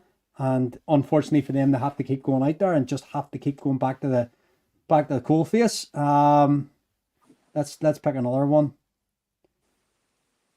We'd be in a worse place if our coaches didn't have a clue. You missed the point. We might have missed the point. Believe in the process. Believe in Kiefer. That comes from the Sub-Cannon King. I think. There's a big one. Go ahead. Let's not go through that one. That's a tough few weeks to see people voting for the. Tough few weeks and to see people voting there, it was heartbreaking. I take it people left early. See, but just remember the glory Adam and the staff across. They're thinking the social media's curse was keeping it made my daughter's night getting full team's autograph. Yeah, it's great for kids to be able to go and see the players, and for play them for if you can hook up, probably no chance to see 3 and 4 players managers. That was a long one, Stephen. I'll read those all later. Listen, and on it goes. There's another one from Lynchy. Pretty sure I read recently where a baseball player was being booed mercilessly until one of his teammates asked the fans to cheer instead. That player has since gone on the best run of his career. Listen, I said on Twitter the other day, just from my own perspective, if I was to say something negative or pour something negative into what is already a negative situation, you're not getting any positive outcome of that. Now, I don't suggest for 1 minute that we should just pretend everything in the garden's rosy. The coaches came out and said more against those players than we ever could. It's tough. Mate, listen, sport is difficult, right? Sport is difficult. There's only one man on this screen here who's actually been on the ice for the Belfast Giants, and he knows what it's like to be, I used to say, Marty knows exactly what it's like to put that jersey on and score goals for this organisation. But from our point of view, from yours and mine, and people on this chat, and people who are, and I said this earlier on, expectation and entitlement are 2 different sorts of things. But what is prevalent about sport is that you can't do anything about it. I can't do anything about it. Sadly, no longer Marty can do anything about it. All we can do is put our faith in the organisation, put our faith in the team that are on there, and go there, pay our money, go travel to those away games, support the team.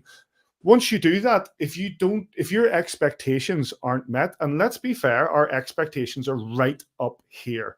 Our expectations with regards to Belfast Giants are right up here. That's not putting down any other team. We have been the most dominant team in this league for the guts of a decade. If we've not been fighting for a league, we've been winning a league. If we've not been fighting for trophies, we've been winning trophies. Therefore, it's not unfair for Belfast Giants fans to have a high expectation of what they want to see, a high expectation of the goals being scored, games being won, going to games and seeing that we are able to put our foot down. Unfortunately, in sport, that is not always the case. You will not win every game. You will not win every title in perpetuity. You will suffer the times when you will get injuries. You will suffer the times when your team won't get there and won't be winning the games, and that will frankly bring out anger.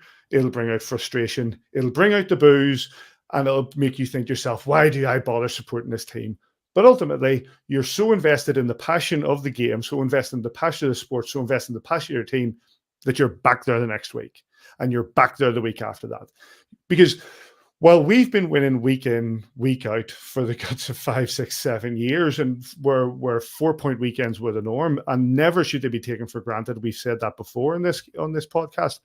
There are teams, and I say this with all love and respect. There are teams like Fife and Glasgow and Dundee whose fans go in and they're not guaranteed nobody's guaranteed a 4-point weekend. Nobody's guaranteed a 2-point weekend. Nobody's guaranteed a 1-point weekend. Yet their fans go back week on week on week, because it's not about the winning. It's not about, that's a great part of it. It's not about that though. It's about your team. It's about your game. It's about enjoying it. It's about the emotion. Sport invokes emotion. You can't have the good emotion. You can't have the cheers. You can't have the grand slams and the throwing your arms up in the air if you don't also accept that sometimes things are going to get shit, And that's unfortunately where we are at the minute. Like to come in on the back up before Marty goes and says his piece. Like, I love this club. I don't think anybody could ever accuse me of being a wee bit too positive at times. Nobody could deny the passion or the hours I put in to this club, and outside my children, probably nothing in my life I love more than this club, and I've followed it up and down and all over the country and all over Europe, and I'll be doing the same at the weekend. And I think you cannot get that maximum high that we were getting the Coach Shed 7 last April when we won the Grand Slam if you haven't had those bad days, those dog days, because it just, and it's hard, like, it's tough, but like, you just have to believe in the process. We were in exactly the same position last year, and we believed, and ultimately some seasons you'll believe and you'll come up short, and those seasons where you come up trumps and you win everything, it's just, like, I'm as disappointed as this, man. Trust me, if you're following me on Twitter and I'm not saying an awful lot, it's not because I'm hiding. I'm hurting as well. I'm hurting as much as anybody in this. I want to win every single period we ever play. Don't get me wrong, and I don't enjoy getting beat by the Steelers. Steelers are a very richly assembled squad there. You look at their CVs, they should be right up there. And I believe that this team can get healthy, and it's well coached, and it's the process driven, and the processes are followed. Talking about power play goals, we're talking about penalty kill and stuff, that you can't get going because your full power play unit isn't practicing during the week. Your full PK unit isn't practicing during the week. Guys are playing on PK that would normally, guys are playing PK that would normally be sitting on the bench, rested for 5-on-5 shifts, and they're tired on those 5-on-5. There's just so many factors that you can analyse and look at.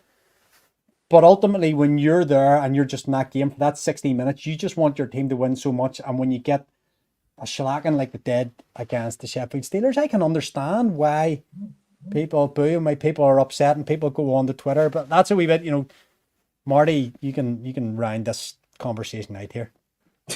Well, I'll try and make a positive out of the booing. People care. People care. And I read a comment there. A guy said he booed on Sunday, but rest assured he'll be there on Friday night and he'll be cheering the team. That's what we need. That's what we do. I left the arena on Sunday, and I was obviously disappointed with the result, but at the same time, okay, maybe this is still the player in me. I still play a bit of rec, but I can't wait for Friday night. I'm doing comms with Sis. It's like, okay, let's forget about that game. Let's have a positive week. I'm thinking for the team in general, have a positive week of training, and then as George just said, they went back to basics, ready to rock on Friday night. You're always looking forward to make things right, and I think Adam in his post-game interviews has said the right words. He's touched bases. They haven't hid. They've came out. They've spoke to the fans. They're letting them know that we're a smart bunch of guys here. We're touching all areas. We're gonna turn this around and make things work. But I'm sorry if I maybe annoyed a few fans and stuff, but I just feel positive vibes go through to the team, and if that arena is a positive place, you'll play an amazing game. For sure. I think this guy's getting at you here, there, Marty. You talking about that season we were talking about earlier? The really bad seasons. Was that the Taxi for Courtney season? Was that one? I think to be fair, at that stage, and George touched on it when he was on there. Ed was sacking everybody. Everybody was to blame apart from him. He was the white knight that put his boots on again at the end of the season and rode the rescue, and said in the press that certain players were injured and then they were coming out and saying they weren't. It all got a wee bit awkward. But hey, they were bad times and you went through them, because if you don't, can't enjoy the good times. And sometimes you have to struggle through. This is a 1 month bad period we're going through here. I'm really hoping that, listen, it's the Panthers on Friday night, and I know we'll come on, they maybe have Omar or whatever. This is the next biggest game the Giants will ever play. It's that important. This Friday night to get in. I'm sure there'll be a big crowd, and never forgive, never forget. And if you didn't have if you didn't have emotion when we lose, if you didn't have emotion when we win, if you didn't have emotion in sport, then you just shouldn't bother watching, because that's what it is. It's about entertainment. It's about emotion, and be that joy, be that anger, be that frustration, be that whatever. So that's why we're here, guys. We've got a few things to cover. To rattle through here. First of all, Player of the Month. I haven't been able to put together the sort of video that I normally do because it's been a busy day. We asked for nominations for the Player of the Month for November. We got quite a few, and a lot were basically repeated. So the Player of the Month nominations, we've only got 3. They'll go to poll, sponsored by Phonicab. They'll go to poll. I'll put the poll up tomorrow morning, Wednesday morning, and that will be online until Friday night. The 3 nominees as part of this Player of the Month are Kohei Sato, Matt McLeod, and Davy Phillips. We'll put the poll up, and that will run until Friday night, and that's for November's Player of the Month. So just quickly, gentlemen, Sato, McLeod, Phillips, Davy. If there are my 3 choices, Yes. my choice for Player of the Month probably isn't on that list. However, from those 3, be careful what you wish for, because if Kohei Sato wins it, I'm going to be having him on here and speaking Japanese again. So there's always a 2 edges to one sword. I'll probably go for Ko. Marty. I go D-Man, Davy Phillips. I think he's been solid in a tough time.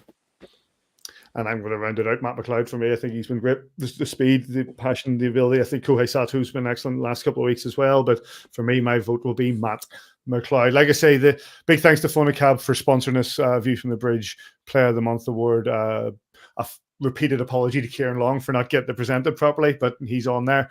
Yes, the poll will open Wednesday morning, 9:00, and we'll run to Friday night, and we'll hopefully be able to award on Friday night whoever wins it. Let's just run. I'm going to do just a quick bit of news. While I'm doing that, I'm going to play you the goals of the week, as brought to you by the Elite League for those watching on YouTube. Guess what, lads? The group stage of the Challenge Cup's over. We finally got there. With their 4-2 win over Manchester, the Steelers top the Challenge Cup seedings. They'll play the Storm. The Giants will play the Blaze. That's the away game at the Skydome is on the 13th of December. The home game is Wednesday, the 20th of December. The Devils will play the Clan, and the Flyers will play the Flames on the quarterfinals of the Challenge Cup. I think most of those games will be done by Christmas as well, which is good. The Giants Memorial game has been announced for the 30th of December, and as we heard earlier from Laura Small, the Teddy Toss game will be against the Storm on the 16th of December. All details of those are on the Giants website. Playoff tickets, they're on sale now. £99 for an adult, $79 for concession for the weekend, 20th and the 21st of April of next year. Regards performances in the league, it was a 4-point weekend for the Clan, who followed up their victory over Belfast with a 4-2 win away to the Storm. Cardiff only garnered a single point from their games, losing to the Panthers at home before scripting a point in overtime, despite Jimmy Arneal missing 2 empty nets, I think. Coventry came away with the win there. They themselves took a maximum haul, having already brought home the points from Fife the night before. 3 points for the Panthers. We'll speak to Omar Pasha shortly, with their win in Cardiff being followed up by a shootout loss to the Stars. And Mark Lefebvre's team recovering with those points, having lost 6-2 to Sheffield on Tayside. Finally, the Flames only had a single game this weekend, and they took the points at home against the Flyers. Let's take a deep breath and look at the league table. Sheffield Steelers leading the way, 13 games played, 22 points. 22 points against, 22 points for. Cardiff Devils, 14 played, 19. In third, the Glasgow Clan, 15 games played, 18 points. Dundee are in fourth with 17 points. Nottingham and Manchester both have 15 points in fifth and sixth. And then we get down to the Giants, who have played 15 games with 14 points, level with Guildford, level with the Flyers, who have played a game extra. And at the bottom of the league, 13 from 13 are the Coventry Blaze. we go ahead again, and it's this weekend is coming thick and fast. It's time for the Belfast Giants to try to get back to winning ways, and that starts with them trying to get a victory over the Nottingham Panthers. First visit of the season of the Nottingham Panthers to the SSE Arena, and well, we've chased them all the way through last season, so much so that I invoked a ban from the podcast for the amount that he was trying to avoid us here, but we finally caught him. It's the CEO of the Nottingham Panthers, Omar Pasha. I'm delighted to welcome back the Scarlet Pimpernel. We've been chasing him here and there for many a month now. Omar Pasha, Pash, really good to have you back on A View from Bridge, friend of the show. Thanks, Davey. I'm disappointed Paddy didn't make it, but I guess I get the star of the show. Oh, you know it. Pash, obviously our first visit, the first time we've been in each other's company there a couple of weeks ago in Nottingham now, the first time you were back on the ice. Yeah, it was, it was a tight hockey game. I thought, considering everything, it really,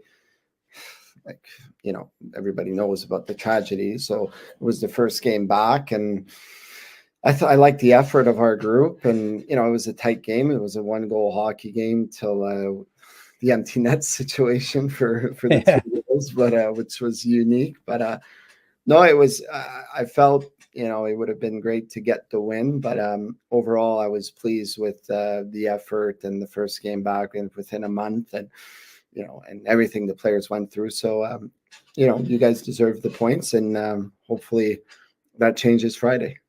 And we talked off further, obviously, Pasha, an emotional occasion, an arena packed full of emotion that night.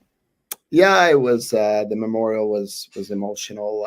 The last month, and since the tragedy, it's been really challenging times for everybody. But for us, it's hard. There's no secret. But the guys are going day by day and step by step. That's from a hockey side, and obviously we all know he's still part of our club. He's still in our hearts, and we still want to do well for him.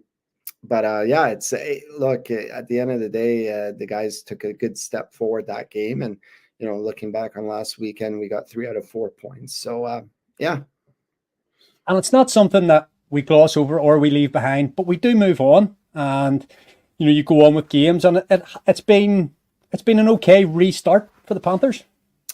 Yeah, I mean, if we just talk about the hockey side, I mean, the 3 games we played, we could have easily had 6 points out of them. Vesco, I thought, had a really good, strong game in Nottingham. I thought both goalies played really well against, when we played each other 2 weeks ago. I thought it was a very tight game. They get that one in the start of the third, and then we kept chasing, and we had a few grade A chances. And Belfast got the points. And this weekend, I thought we looked really good against Cardiff away. I really enjoyed that game. I thought we were very clinical. I thought we were very opportunistic, and I thought we were threatening going forward. And we played solid defensively, great goaltending. And Sunday against Dundee, I just thought it was our first back-to-back in since months now. Well, I guess a month and a half. So I was pleased with the effort. Obviously, the execution, I'm sure, is going to be better. But since the restart, I just feel like the work ethic to compete and getting back to where we were before is on the right path. And obviously, we have a few different players too added to the roster. So, it takes a bit of time. And they both, I felt, since they've been here, they've been good additions. Yeah, you talk additions on the bench, additions behind the bench as well, obviously in the summer, making that little change, going for the French flair. Yeah, no, I mean, look, there was, after the year we had, I think we needed to really sit down and analyze everything. And one of the biggest things about Jonathan, which I'm overly impressed to this day, is his work ethic, his determination, his passion for the game, but also that culture he's able to bring within the group. And the one thing this group has not lacked since the start of the year has been work ethic and speed and tenacity and just that determination. We have the best start that the Panthers have had since years now. I think it was 2016-17 season. So, considering, everything, I think from a hockey side, we're kind of happy with where we are, but we're still looking to improve week by week. But no, Jonathan, Kevin, and Rick, the coaching staff have done a really good job with the players. I feel the mood around the dressing room, the characters we have is quite impressive. I think we improved on that. The guys love playing in Nottingham, which is always nice to see. They seem to enjoy themselves, and our fan base has really got close to this group. And we lost our last 2 home games, I guess last one in a shootout, but I just feel like once we get that win at home on this, hopefully the 16th, we're playing in 2 weeks at home. Hopefully that will be another emotional time, because I know the players want to give back to the fans too.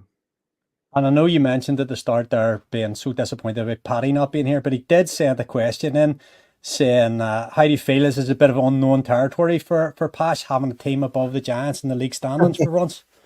Well, listen, it's still very early in this season, and I think everybody should just probably focus on themselves rather than focusing on other teams. But no, I like our team right now. I like the pace of our team. I like our speed. I feel offensively we're more threatening than per se last year, but also I think we have some depth there. And on defense, adding Simon Desprez, I think will solidify the defense. And obviously our 2 goaltenders that I feel like have an opportunity to create a good tandem too for the rest of the season. And so yeah, we're very, very much positive with the team right now. But again, saying that, the league is just so tight this year. There's just so much parity. You look at the standings. I don't remember a year being this tight from everywhere in the standings, and any weekend somebody has a hot weekend, they just jump up 3 or 4 spots, so it's quite impressive. Yeah, I think we were getting chirped. I think the Giants went from 9th to 4th and then back to 7th. It's just up and down. But listen, we've talked about summer recruitment. We've talked about what happened in the first few months of the season. Let's have a wee look forward. Obviously, this weekend, you get your first visit to Belfast. You must be looking forward to getting on the road as well.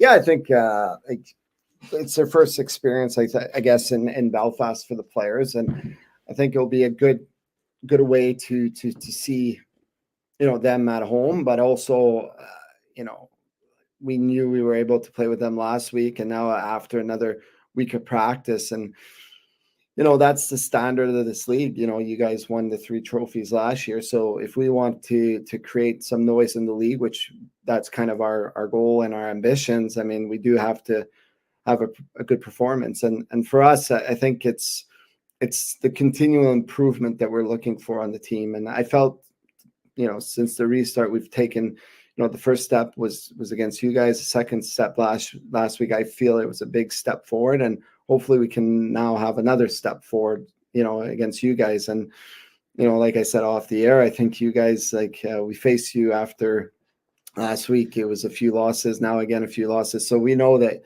Belfast will be very, very desperate, especially at home. And, they have their stretch of home games coming up. So it's important for us to bring that work ethic, that tenacity, that passion that we have as a group, and hopefully get something. And this is really, December is moving month. Like we always talk about league tables. You never really need to look at the league table until 1st of January when you've gone through that very busy month for the Belfast Giants. So without looking at your fixtures, I'm assuming very busy month, albeit you just don't have those couple of Challenge Cup games that maybe some other teams up at the top of the stands have. But this is a busy month. Yeah, it is. The next, you know how it is. December is quite, one of those months that you need to get some points to creep up and to look at the second half of the season. But for us, again, it's going step by step, and we're in a position now that we had our first 10 games. We can look back on them, but now we have to move forward and to create some momentum in the second 10 game span, if that makes sense. But yeah, I think every point we all know every point is vital. Even that point against Dundee might be vital at the end, and every point in this league, even at this point, is going to be important. But when you look at the overall setting, there's a lot of hockey left in the season, and there's a lot of things that can happen, and hopefully they're going to happen for the Panthers more than the Giants.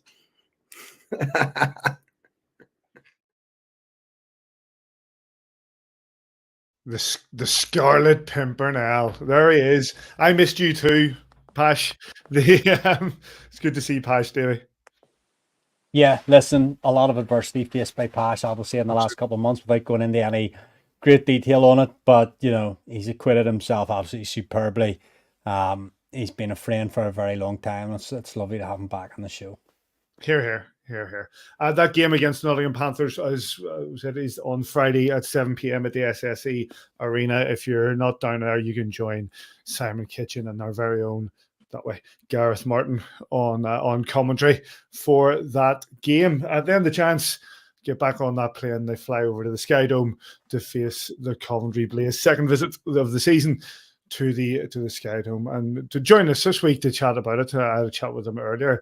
Here is a man who we all deserve to give thanks to for what he did in 2019. That is the D-man for the Coventry Blaze, David Clemens. David, thanks for joining us. Now, let me start by taking you back a number of years to the 31st of March 2019. 21 minutes into the game against the Cardiff Devils at home. You take the puck from Flunquist, and if they fire past Ben Bounds, that goal more or less put the title in the hands of the Belfast Giants. Firstly, thank you. Secondly, what are your memories of that game?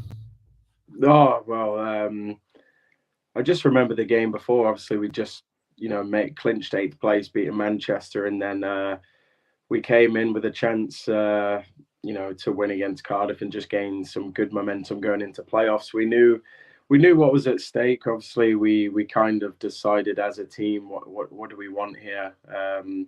Do we want to go into this game and maybe risk injuries and bad performances leading up to it and seeing Cardiff celebrate a league title on our ice, or do we want to go in with play the right way? And with the atmosphere, I think we could tell kind of the fans wanted us to win that game too. So I think I've had a lot of thank yous off Belfast fans and players over the years for that goal. But no, it was an incredible atmosphere, one of the best atmospheres I've played in at the Skydome, to be honest. So, but no, as for you as well, you're welcome.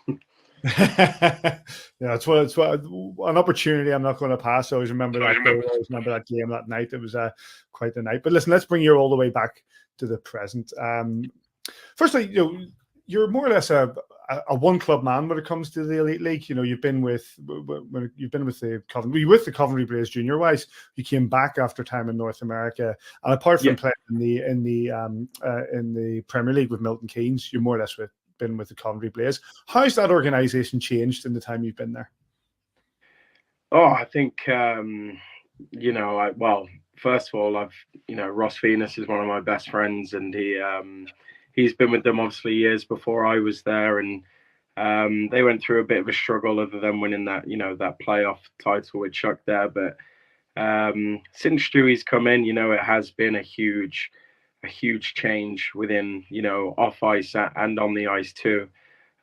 He's been trying to create a culture within the team on and off the ice that guys can come in, be a part of a family, be a close-knit organization with relationships with the off-ice staff, the fans, with things changing in our, little tiny things changing. You can't do too much to the Skydome. It's not ours, but, things like the dressing room, the physio room, it has changed quite a lot, and a lot of thought and care's gone into it from not only Stewie, but the owners as well. And then team wise, I think over the years, since we've been more successful since COVID, it's been kind of a younger, hungrier team. Some players with not as much professional experience maybe, but they have that hunger to do well. Sometimes it doesn't always work that way, and this year I think we've taken a little bit longer to get going than we'd have liked to, but it's definitely worked for us in the past, so we just need to trust the process at the minute. That's an interesting point you say with regards to being, the team being younger and hungrier. That seems to be something that's prevailed in the Elite League over the last number of years. The game itself within our league has become, the demographic of the players has become a lot younger. Is that also reflective in the speed of the game? I think it is, yeah. Even with these players coming in that are younger, I think the game itself has it just keeps getting better year in, year out. Obviously, there are players in the league that are experienced and played in some incredible leagues throughout Europe and North America, and you need those kind of players.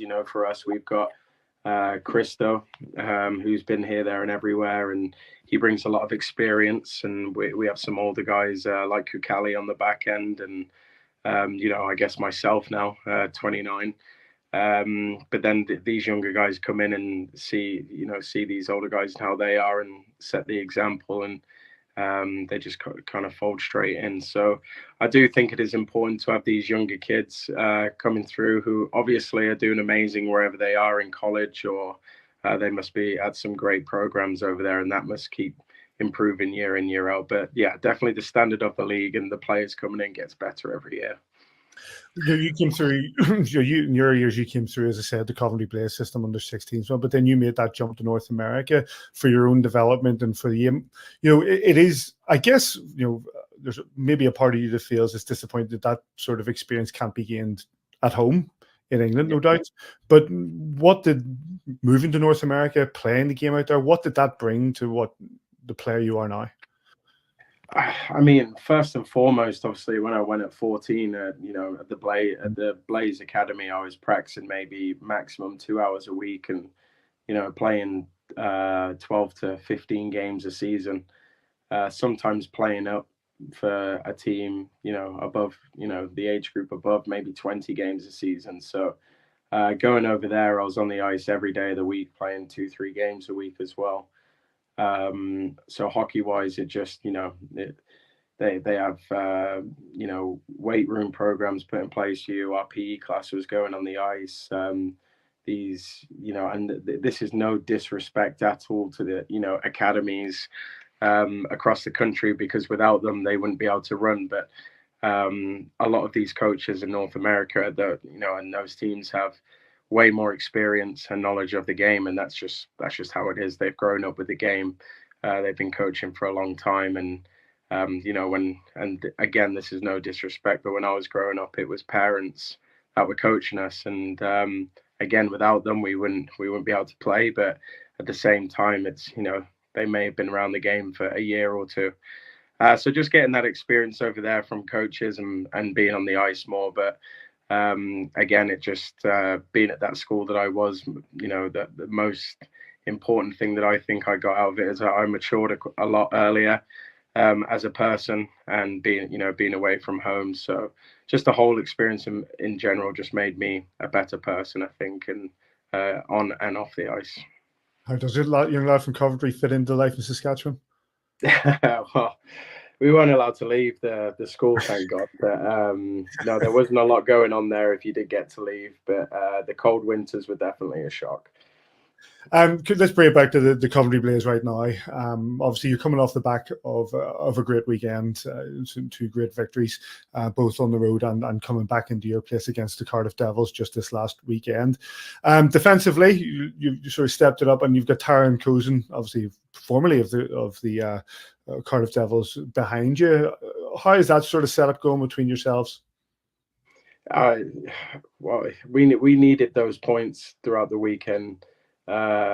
Massively. We again, as you guys know, we've got off to a slower start than what we would have liked. Whether it was we can't sit here and say we got bad puck luck here and there and whatnot. We shot ourselves in the foot for a lot of games. We made just any mistake that we made turned into a grade A chance. They were big mistakes. So and normally in the seasons previous, we've matched up quite well against Cardiff, and Cozy and Thompson coming back against their old team. It's been a frustrating few games. So we played against them. We've been on the losing end for the majority of those games. So Sunday, a chance at home. We got back at 6 a.m. on the Sunday morning. It was just a chat, like just said to each other, we just need to go out and play for one another. The brains and the minds may not be working as quick, but just get battling, get working, and it's a big 2 points and puts us right back in the mix. So now with those 2 points, I think if we win those games in hand, we can be looking at the top half of the table now. So that was a huge weekend for us. Coming in this weekend, Belfast Giants coming in on Saturday night. Obviously, the game earlier this season was a bit of a cat and mouse affair. You guys coming back into it, even though Johnny's current scorers early, the Giants started to get a lead, but you guys reel it back in. It goes right into the third. This Saturday is probably the first of 3 games in the next couple of weeks when you throw in the quarterfinal, of the Challenge Cup. So you'll be looking to sort of set a marker down in this league game.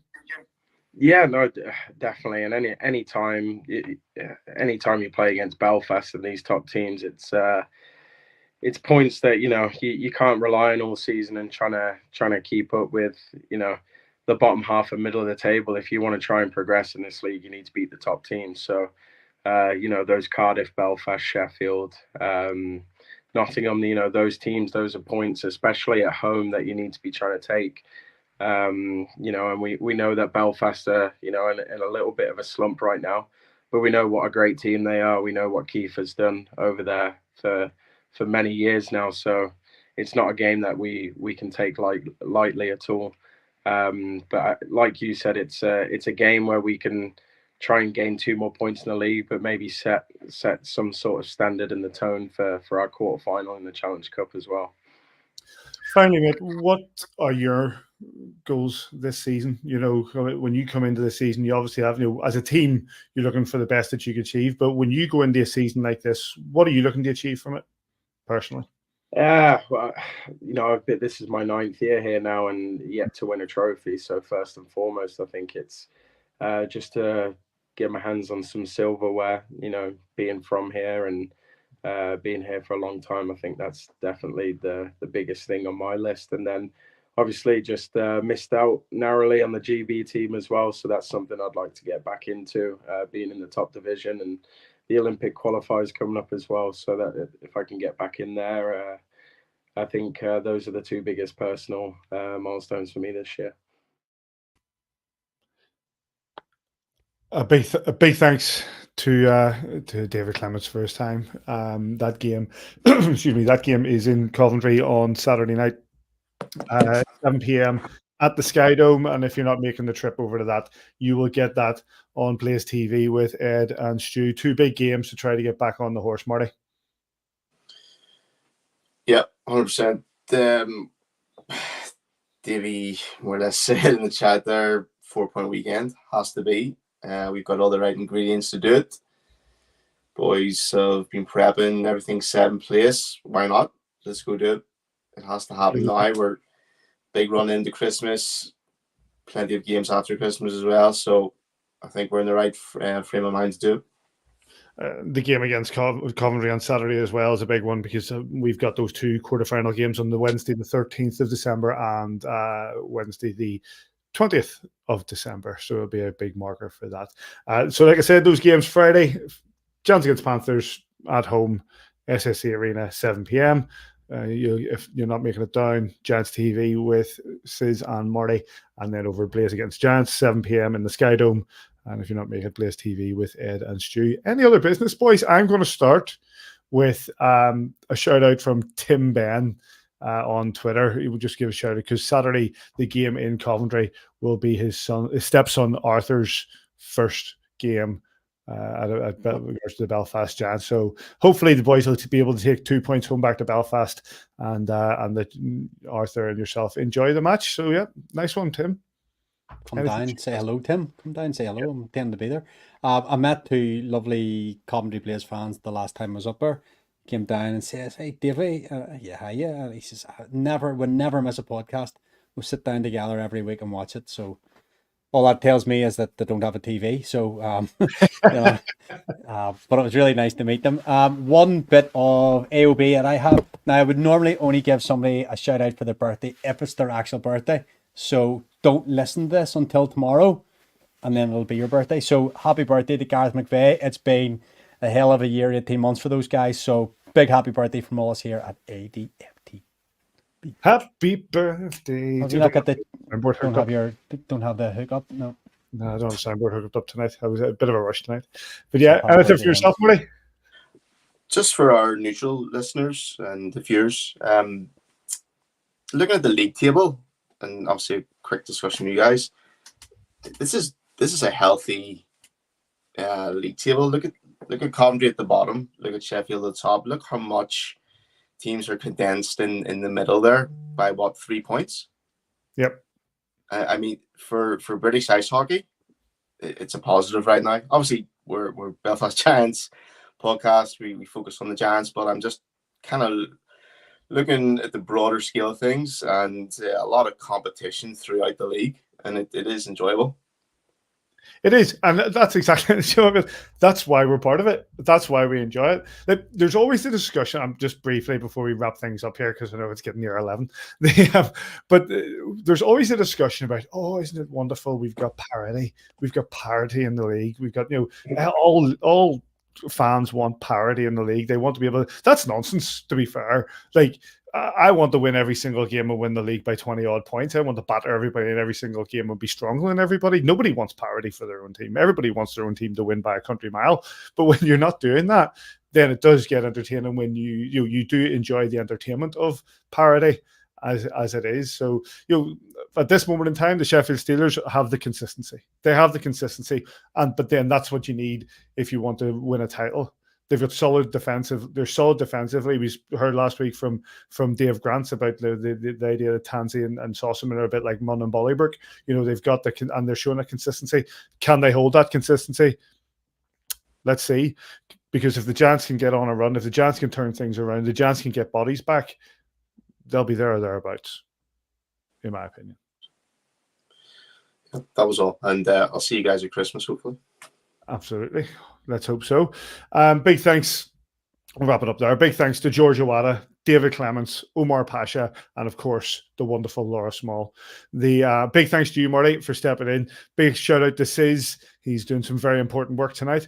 You can get us at AVFTB on Twitter or X, if that's what you call it, if you're like under the age of 15. We'll give them the last word.